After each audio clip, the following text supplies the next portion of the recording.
What's up, guys? Welcome to this mushroom cake tutorial. Let's start by adding some buttercream to the cake board, and then I'm adding a 4-inch cake, some buttercream for the filling, and then another 4-inch cake. I use my offset spatula to smooth the middle, adding some buttercream, and then I'm gonna pop that in the fridge while I work on the top.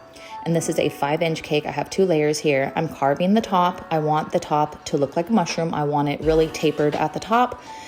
So after I carve it, I separate the 2 pieces, add some buttercream for the filling, and then add that piece on top again. And every little bit that I carved away of the cake, I saved that cake. I mixed it with some buttercream, then I added it back to the top, and it got a little bit more pointy, which is what I was going for. And then I just smoothed it out with an offset spatula and a little piece of plastic. And then for the bottom tier of the mushroom, I just carved the top a little bit. I wanted a little bit more tapered, and then I used those cake scraps, and you can see me mixing it there, and I added it to the bottom. I just wanted the shape to be more fun, so that's why I added some more of that cake to the bottom there, and then you'll see me add more cake to the top of the mushroom. I just really liked this shape a lot better. After I added the cake, to make that shape, I added more buttercream so I can seal in all those crumbs. Same thing with the bottom here. I'm just adding more buttercream with an offset spatula, smoothing it out with an offset spatula and a piece of plastic. And then I actually carved the very bottom of that bottom there.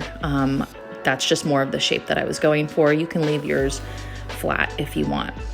Now I have this really cute mold. It's of a window, and I think there's like little rocks at the top. I didn't really like those rocks, so I cut them off with a Penblade, and then I just kind of cleaned up the top. And then I used a little heart cutter to cut out little shapes for the windows. And right now I'm using a wood impression mat, and this is because I'm gonna make a little door. So I cut an oval shape out and then made the bottom flat, and this is gonna be the door. And I cut out a little heart shape for the window, and then there's a little doorknob. I covered the bottom tier with a piece of white fondant from Fantasia Fondant. I'll put a coupon in the description. This is for first time use. I really enjoy using this fondant. It's super stretchy. I added a couple of skewers into that bottom tier there, and that's so that it can hold up your top tier. I glued the door with my edible glue. I added a little bit of gold behind that heart, and then I painted the doorknob gold as well. And then I glued the little window with my edible glue. It's available on my website. For the top of the mushroom, there is a cake board under there. I don't know if you guys saw that earlier. I'm adding red Fantasia Fondant. I add a little bit of buttercream so that both tiers would stick. And then I inserted a skewer, and this is just for support for the entire cake. And then you'll have a little tiny hole at the top, so I just filled it in with more of that red fondant, which will be covered by one of these little polka dots anyway. And this is also white Fantasia Fondant. So I added these all to the cake. I glued them with my edible glue. I'll put a link in the description. After that, I'm going to make a little cobblestone walkway. I'm using this cool mold here. I have it linked in my Amazon shop. I'll put a link in the description as well. I'm gluing it to the board with my edible glue. And then after I put that on there, I just added some gray petal dust, and this is edible. I just wanted to give it some character. It kind of brought it to life after I did it, honestly. And then after that, I'm adding my edible glue all over the cake board. And then I'm adding edible moss. I have a full tutorial on how to make my edible moss.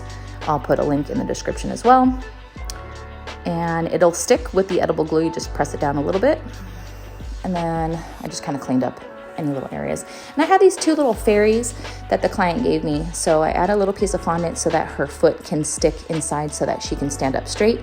And then the other one's laying down, so I just made some room on the cake board there. And then I also had these little mushrooms that I made out of fondant, so I just made some room on the cake board, and then I added those mushrooms there. I just made a couple of flowers out of fondant, and I just placed them sporadically around the board. I added a ribbon to the cake board to complete the look. And then here I am making some of the mushroom cupcake toppers. These are so fun and easy to make. You just roll out some white gum paste. I roll it into a ball, and then I'll taper one end so that it's pointy, but the other end stays flat. And this will be the bottom of the mushroom. And then for the top of the mushroom, it's kind of the same thing. It's just made with red fondant. And then I'll taper one end, and the bottom is flat. And I like to make a little hole so that the white part of the mushroom fits perfectly into that red part. And then I use a Wilton piping tip number 12, and this makes the perfect size of these little polka dots that go on top of the mushroom. And those are just glued with my edible glue. Here they are on top of the cupcakes which is cookies and cream, buttercream with some of that edible moss there. Here's how the cake came out. I thought it was absolutely adorable. I really love this mushroom cake. And don't be intimidated by the mushroom cake being a 2-tier. It's actually super simple. Let me know if you guys have any questions, and I hope you guys get to use this tutorial to make a mushroom cake of your own. Hope you guys enjoy. Don't forget to like and subscribe.